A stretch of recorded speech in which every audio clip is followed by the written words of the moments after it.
I'm going to try doing a review while I'm walking outside with the dogs. I'm going to talk about The Wild One, which was a 1953 crime noir classic.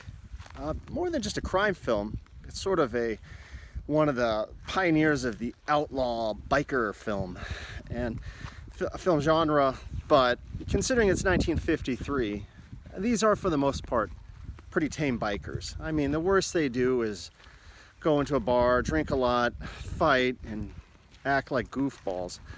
There really wasn't a lot of violence in this particular film. Yes, there were some fights, and one guy accidentally dies, but that's really the worst of the film. Stars Marlon Brando in one of his earlier roles. He does a really great job playing the wild one, the misunderstood rebel, and he co-stars with Mary Murray, who's sort of the sweet and innocent girl that he meets in town. And the two of them, strike up a relationship. She's a police officer's daughter, though, so I mean that causes issues because Brando's the wild one. And are the two going to be able to make a relationship work with his wild behavior? Well, you got to watch the film to find out.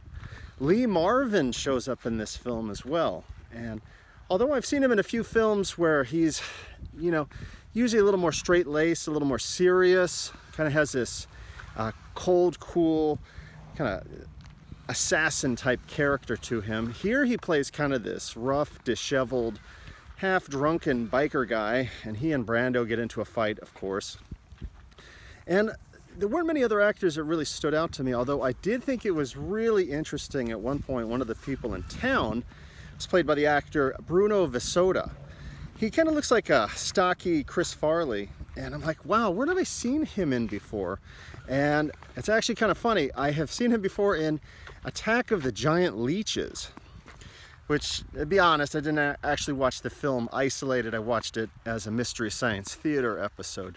So he's in this as well, and it's actually kind of funny. I had to pause the film and look him up. It's interesting, to hear the look and the appearance of Marlon Brando, kind of the leather coat and the hat and the biker, that whole image that he portrays. I think it's been duplicated and replicated many times through the years, kind of that rebel biker. What comes to mind is the Mutt Williams character from the Indiana Jones and the Crystal Skull film, which, I mean, honestly, I sat through that one before I'd ever seen this film. So it's kind of interesting to see where that particular look originated from.